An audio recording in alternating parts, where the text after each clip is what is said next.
팁 자본 이득과 현금 흐름. 투자 세계, 회계 세계, 자본 이득 이꼬르 포트폴리오 소득, 현금 흐름 이꼬르 수동적 소득. 나와 아내는 90%의 시간을 현금 흐름, 즉 수동적 소득을 위해 투자하고 있다. 우리는 자본 이득, 즉 포트폴리오 소득을 위해 투자할 때는 매우 신중을 기한다. 그것이 도박이라는 사실을 잘 알고 있기 때문이다.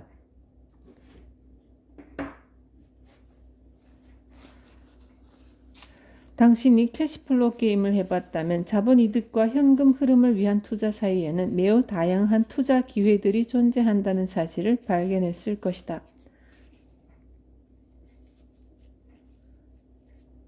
현명한 투자자는 투자 위험뿐만이 아니라 세금 문제 때문에 자본 이득과 현금 흐름을 위한 투자의 차이를 알고 있다. 매우 중요한 교훈. 금융 IQ가 높은 사람은 다양한 소득에서 세금 혜택을 최대한 받을 수 있도록 만드는 방법을 알고 있다. 예를 들면 근로소득을 포트폴리오 소득이나 수동적 소득으로 바꾸는 것이다. 불행하게도 근로소득을 위해 일하는 봉급생활자들은 더 많은 근로소득을 저축한다. 이들은 교육 수준이 높을지는 모르지만 소득의 종류에도 차이가 있음을 알지 못할 뿐더러 소득의 종류를 변화시키는 방법 역시 모른다. 주식이나 부동산을 사고 파는 사람들은 포트폴리오 소득을 더 많은 포트폴리오 소득으로 전환시키는 경향이 있다. 그래서는 절대로 세법을 피해 갈 수가 없다. 소득의 전환은 부자 아빠가 자신의 아들과 나에게 가르쳐준 중요한 교훈이었다. 부자 아빠의 진짜 초록색 집과 진짜 붉은색 호텔이 중요한 것도 이 때문이다. 부자 아빠는 부동산 투자를 통해 자신의 근로소득을 포트폴리오 소득이나 수동적 소득으로 전환시켰다. 또 사업과 투자를 통해 과세소득을 비과세 소득으로 전환하고 있었다. 교육학 박사학위를 가지고 있지만 금융교육을 받지 못한 나의 가난한 아빠는 과세소득을 위해 더 열심히 일했고 더 많은 과세소득을 위해 저축하고 투자했다. 가난한 아빠는 모노폴리 게임을 하는 것이 시간 낭비라고 생각했다. 그는 또 내가 월급을 많이 받는 직업을 갖고 더 많은 근로소득을 얻기 위해 열심히 일하고 저축해야 한다고 생각했다. 캐시플로우 게임에는 미묘하지만 중요한 교훈, 즉 근로소득을 포트폴리오 소득으로 변환하는 방법이 담겨 있다. 만일 당신이 캐시플로우 게임을 하게 된다면 소득의 전환 방법에 주목하라. 많은 사람들이 이런 중요한 교훈을 알아채지 못하고 부자의 길에서 점점 멀어지고 있다.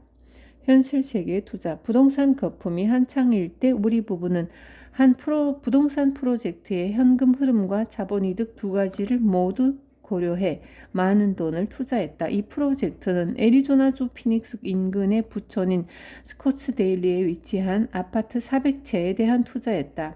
당시 이 아파트들은 콘도로 개조되고 있는 중이었다. 우리는 부동산 시장의 과열을 주시했고 출구 전략을 수립했다. 그것은 콘도 400채를 분양하는 것이었다. 우리는 콘도를 투자 대상으로 탐탁지 않게 생각했다. 그래서 모두 처분하기로 결정했다. 우리는 은행으로부터 대출을 받아 6명의 다른 투자자들처럼 10만 달러씩을 투자했다. 그리고 아파트 건물 외벽을 다시 칠하고 조경을 다시 꾸며 콘도로 용도를 변경하고 1년 만에 분양을 완료했다. 당시 부동산 시장은 너무 과열돼 있어서 사람들은 좋은 곳에 위치한 비싼 부동산을 사기 위해 줄을 설 정도였다.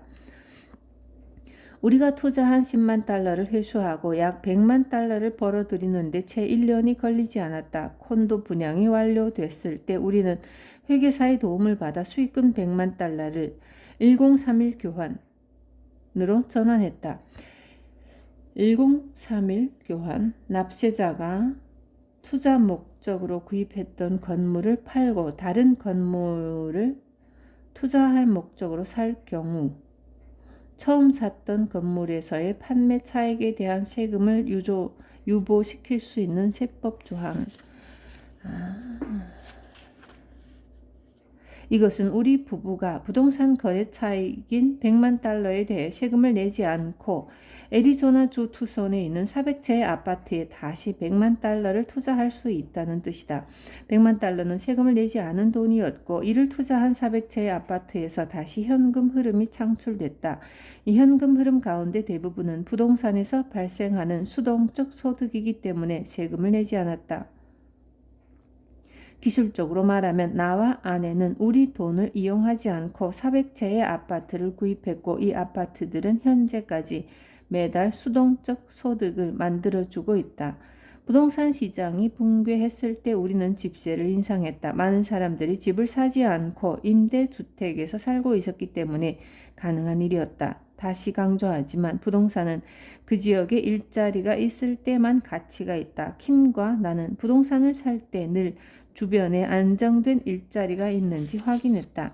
다음 장에서 나는 우리가 어떻게 세금을 내지 않고 100만 달러를 돌려받았는지를 설명할 것이다. 100만 달러는 우리에게 돌아왔다가 다시 다른 프로젝트에 투입됐다. 우리 부부는 돈을 돌려받기 위해 부채를 활용했고 결국 400채의 아파트 투자 프로젝트에는 우리 돈이 한 푼도 들지 않았다.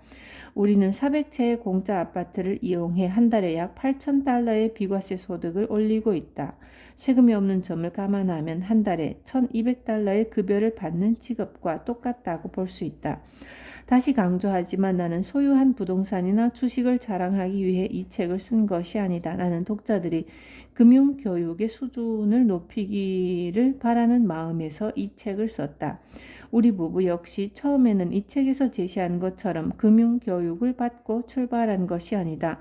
우리 부부와 파트너인 켄은 작게 시작하고 큰 꿈을 꾸었다. 나의 부자 아빠처럼 우리도 항상 돈에 관해 연구하고 열심히 투자했다. 실수도 하고 손실을 본 적도 있지만 결국 우리는 많은 것을 함께 이루었다.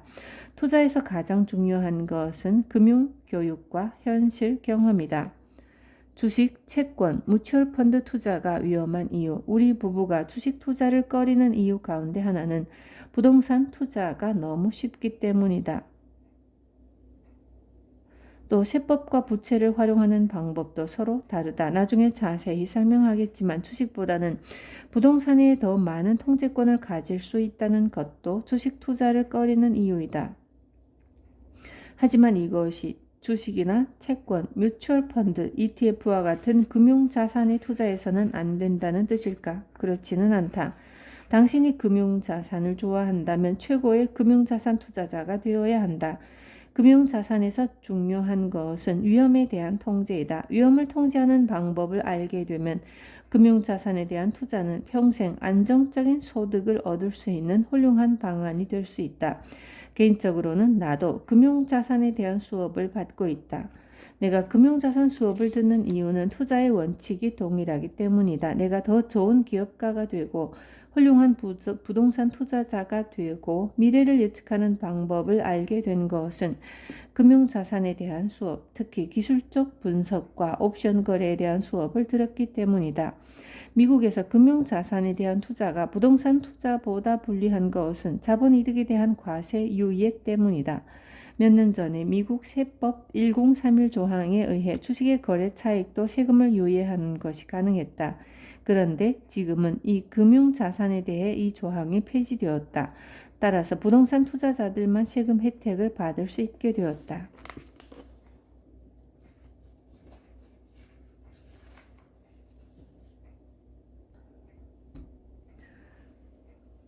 회계 전문가 톰 힐라이트의 자세한 답변. 1986년 워싱턴에 있는 대형 회계법인에서 일하고 있을 때 의회가 이 세법 규정을 바꾸기로 결정했다. 그리고 부동산 투자자들과 기업가들에게만 1031 조항을 통해 세금을 유예해 주기로 했다.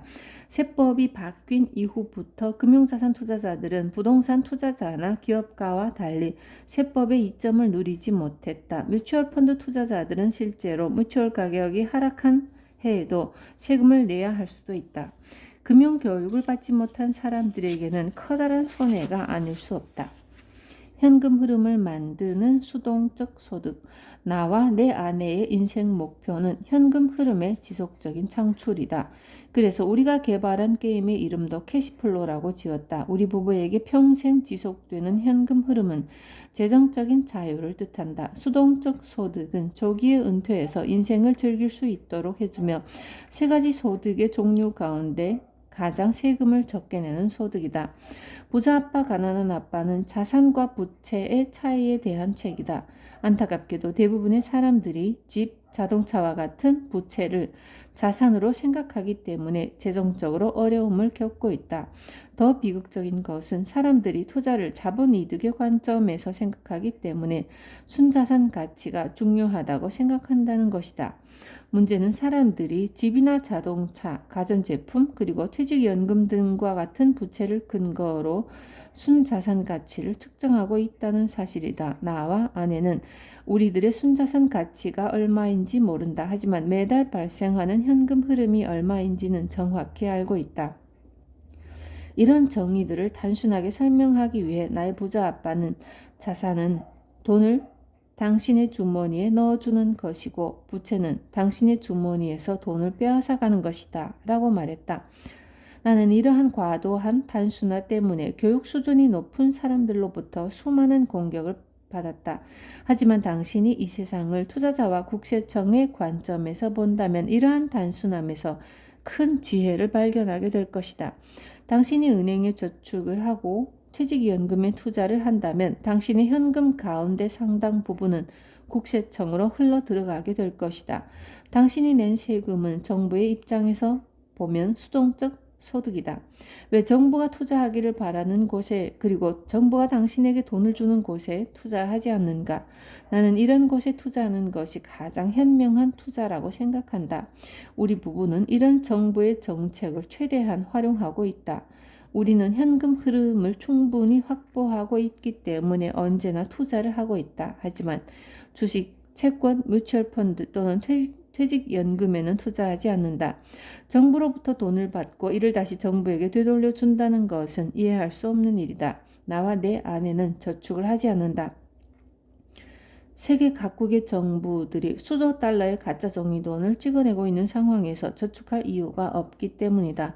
저축을 하는 대신 우리는 투자자가 직접 관리하는 개인 퇴직연금 계좌를 통해 금과 은에 투자한다. 금과 은의 가격이 상승하면 세금을 내지 않고 나의 재산도 증가하기 때문이다. 개인 퇴직연금 계좌는 1997년 세법 개정을 주도한 윌리엄 로스 연방 상원의원의 이름을 따서 만든 개인연금 계좌로 증권회사를 통해 계좌를 개설하고 특정 주식이나 상품에 대한 매매와 투자를 투자자가 직접 결정하는 방식으로 운영되는 개인퇴직연금 계좌. 기존 일반 개인퇴직 계좌와 달리 인출 시 원금과 수익금에 대해 세금이 없는 것이 특징이다. 상품에 대한 매매와 투자를 다음 장에서는 우리 부부가 투자할 돈을 어떻게 벌었는지에 대해 설명할 것이다. 지금 당장은 다음과 같은 두 가지 이유로 우리 부부가 저축을 하지 않는다는 사실만 기억하면 된다. 첫째, 정부가 돈을 찍어내고 있는 상황에서 세월이 지나면 돈의 가치가 떨어질 것이기 때문이다. 이런 현상은 인플레이션이라고 알려져 있다. 둘째, 저축에 대한 이자에도 근로소득과 같은 높은 세율이 적용되기 때문에 우리는 저축을 하지 않는다.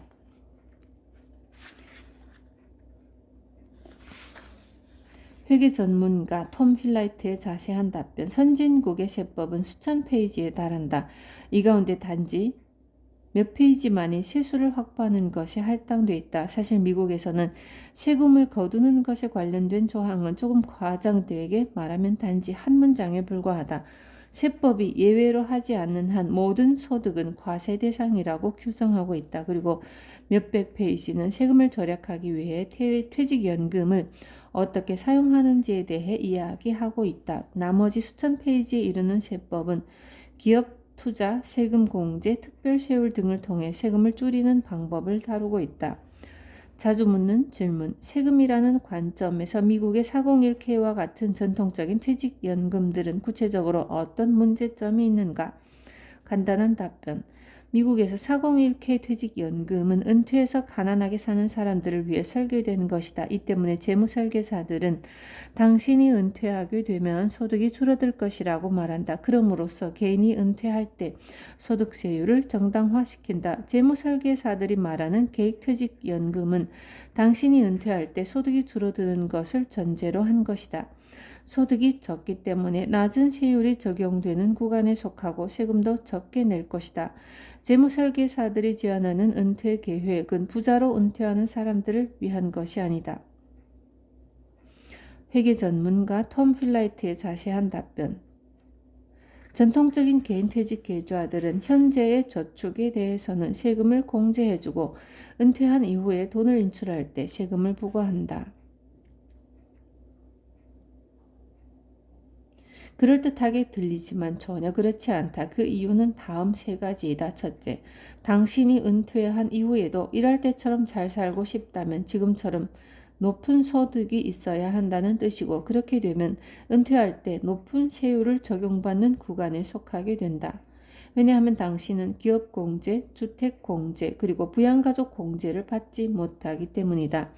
둘째, 당신은 실제로 낮은 세율이 적용되는 수동적 소득을 더 높은 세율을 적용받는 일반 근로소득으로 전환시킬 수도 있다. 퇴직연금과 별도로 주식에 투자한다면 당신은 더 낮은 자본이득 세율로 세금을 지불하게 될 것이다. 하지만 개인 퇴직 계좌 내에 투자한다면 당신은 가장 높은 세율인 일반 근로소득 세율에 따라 세금을 내야 할 것이다. 셋째, 당신은 퇴직연금 계좌에 들어있는 돈에 대해 통제권을 가질 수 없다. 당신은 특정 상품, 대부분 뮤추얼 펀드에 대한 투자를 할 수 있을 뿐이고, 언제 그 돈을 인출에 사용할 수 있는지는 당신의 고용주와 정부가 결정한다.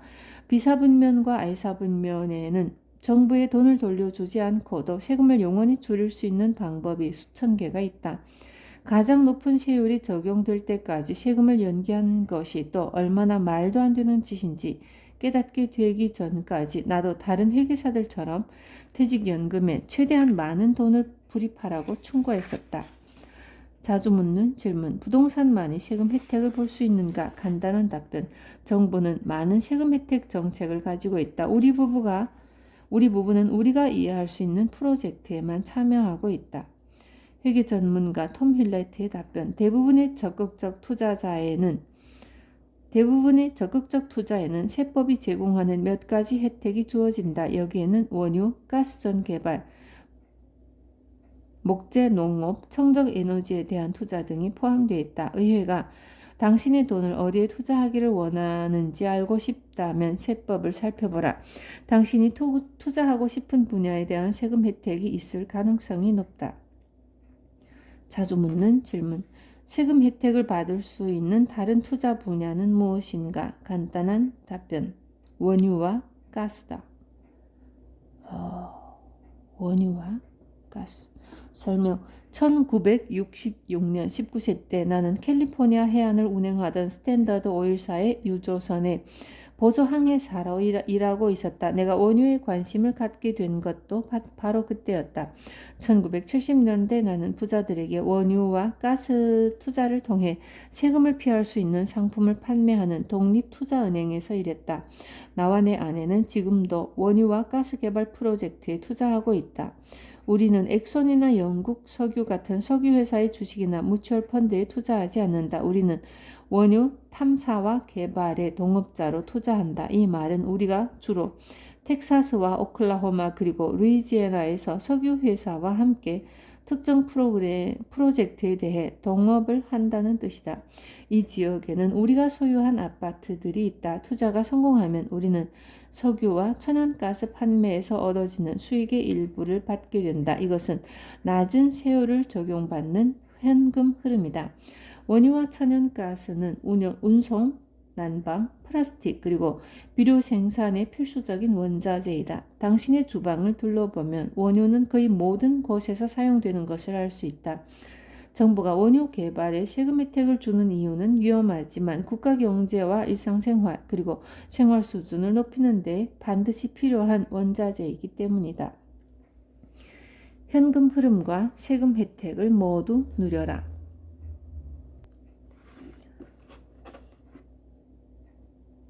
현금 흐름과 세금 혜택을 모두 누려라. 자주 묻는 질문. 당신은 애리조나주 스코츠데일에 위치한 콘도미니엄 전원 프로젝트에서 돌려받은 10만 달러를 가지고 무엇을 했는가? 간단한 답변. 텍사스에 있는 원유와 가스 프로젝트에 투자했다. 설명. 강조하지만 우리 부부의 목표는 현금 흐름과 세금 혜택이다. 일부 석유 회사와 가스 회사에 대한 투자의 이점은 투자 수익률이다. 나와 아내가 텍사스의 석유 회사에 10만 달러를 투자했을 때 우리는 70%의 세금 감면을 받았다. 나의 근로소득세율인 40%로 계산하면 2만 8천 달러에 해당하는 현금을 돌려받은 셈이다. 이것은 투자 차트의 28%의 투자 수익을 보장받은 것이다. 2만 8천 달러는 내가 원유에 투자하는 것을 정부가 원하기 때문에 실질적으로 나에게 되돌려준 돈이다. 내가 10만 달러를 투자해 2만 8천 달러를 돌려받은 사례를 거론하는 것은 10%의 투자 수익을 내주겠다고 말하는 증권회사의 전화를 수도 없이 받고 있기 때문이다. 수많은 위험을 감수하면서까지 내가 10%의 자본이득을 추구할 이유가 있을까? 허구의 자본이득에 베팅하는 것보다 정부로부터 실제 현금 흐름으로 28%의 보장된 수익을 얻는 것이 더 낫다. 조금 더 단순화시켜 설명하기 위해 유전으로부터 발생하는 소득이 한 달에 5천 달러라고 가정하자. 5천 달러의 소득에는 20%의 세금 공제가 주어진다. 한마디로 5천 달러가 아닌 4천 달러에 대해서만 세금을 낸다는 뜻이다. 내가 E와 S사분면에서 5천 달러를 벌었다면 5천 달러 전체에 세금을 내야 했을 것이다. 나에게 이런 세금 혜택을 받는 투자는 40년 동안 401k와 같은 퇴직연금에 투자하고 은퇴 후에 연금을 받을 수 있도록 충분한 자금이 남아있기를 기도하는 것보다 훨씬 중요하다. 나와 아내는 다음에 5가지 목표를 가지고 있다. 우리는 우리의 돈을 돌려받기를 바란다. 한 달에 5천 달러씩 연간 6만 달러, 여기에 세금 환급으로 2만 8천 달러를 돌려받은 것을 합치면 1년이 조금 더 지나면 10만 달러의 투자 자금을 회수할 수 있다. 한때 원유 가격이 1배럴에 140달러까지 올랐을 때처럼 기름값이 상승하면 우리는 투자한 돈을 더 빨리 회수할 수 있다. 우리는 돌려받은 돈을 또 다른 분야에 투자하기를 원한다. 우리는 평생 지속되는 현금 흐름을 원한다. 유전은 1년에서 60년까지 지속될 수 있다. 따라서 투자에 앞서 유전과 유전 개발업체를 잘 선택하는 것도 매우 중요하다. 우리는 유전을 더 많이 개발하고 싶다. 유전 개발에 성공하면 인근 지역에서 다른 유전을 찾을 기회가 더 많아진다. 어디를 시추해야 하는지 알고 있으면 실패의 부담은 줄어든다. 원유가 나오지 않는 유전을 시추하면 손해를 보지만 그럼에도 여전히 28%의 세금을 환급받을 수 있다. 우리는 해마다 소득이 증가하기를 바란다. 일을 하든 하지 않든 낮은 세율이 적용되는 우리의 현금 흐름은 매년 증가하고 있다.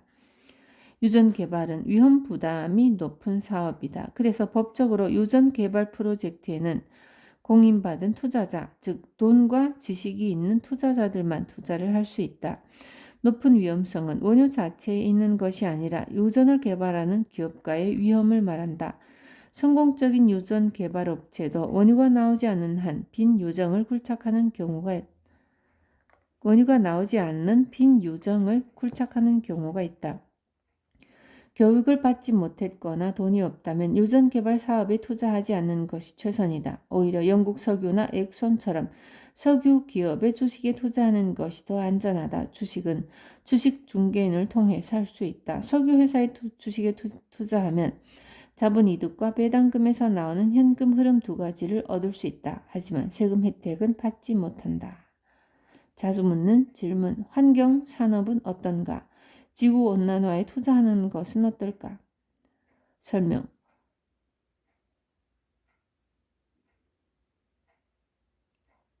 나는 항상 이런 질문을 받는다. 나도 환경에 대해 상당히 걱정하고 있다. 나의 투자 수익 중 일부도 대체 연료와 에너지 기업에 투자해서 얻고 있다. 나는 작은 태양광 회사에 상당히 많은 돈을 투자하고 있다. 나는 어렸을 때 원자폭탄이 터지는 것을 직접 목격했기 때문에 핵 발전소 건립에 반대한다. 핵 폐기물의 유해성은 수천 년 동안 지속된다. 나는 앞으로 5년 안에 누군가가 화석과 핵 에너지를 대신할 대체 에너지를 발견할 것으로 확신한다. 이런 일이 현실화되면 인터넷이 세상을 바꾸어 놓았듯이 세계는 급격하게 변할 것이다. 원유와 환경에 대한 사람들의 생각과 관계없이 문명은 에너지를 필요로 한다는 사실을 명심하라. 인류 문명이 계속 진보하기 위해 우리는 더 싸고 더 깨끗한 대체 에너지를 필요한다. 대체 에너지원을 개발하지 못하면 인류 문명은 퇴보할 것이다. 이것이 내가 원유와 대체 에너지에 투자하는 이유이다. 자주 묻는 질문. 모두가 B와 I사 분면에 속한 사람들이 된다면 어떻게 될까? 누가 세금을 부담해야 하는가? 모두가 B와 I사 분면에 속한 사람들이 되는 것은 현실적으로 불가능한 일이다. 열심히 일하고 저축하고 투자하고 세 가지 소득 가운데 가장 높은 세율로 세금을 내는 봉급 생활자나 자영업자가 되는 것이 훨씬 더 쉽다. 세금은 거대한 주제이다. 세금은 또 단일 항목으로 가장 큰 지출을 차지한다. 최근의 전 세계적인 금융위기 때문에 세금은 점점 더 인상될 것이다. 따라서 개인의 금융교육에서 세금에 대한 지식은 필수적인 것으로 되어야 한다.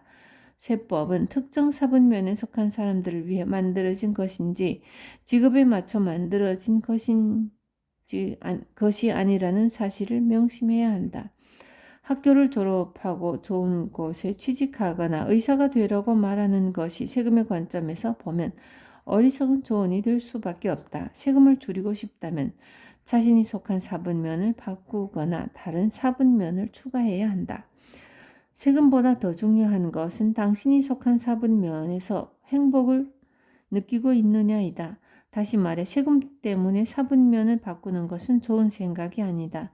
당신이 E나 S 사분면에서 행복하고 성공적인 삶을 살고 있다면 사분면을 바꾸지 말고 세금을 더 내더라도 더 많은 돈을 벌 수 있는 방법을 찾아보라. 다음 장에서 나는 E와 S 사분면에 머물지만 I 사분면에 속하는 투자가가 될 수 있다는 방법을 설명할 것이다. 세금과 관련된 어떤 일을 하기 전에 반드시 유능한 전문가의 조언을 구하라.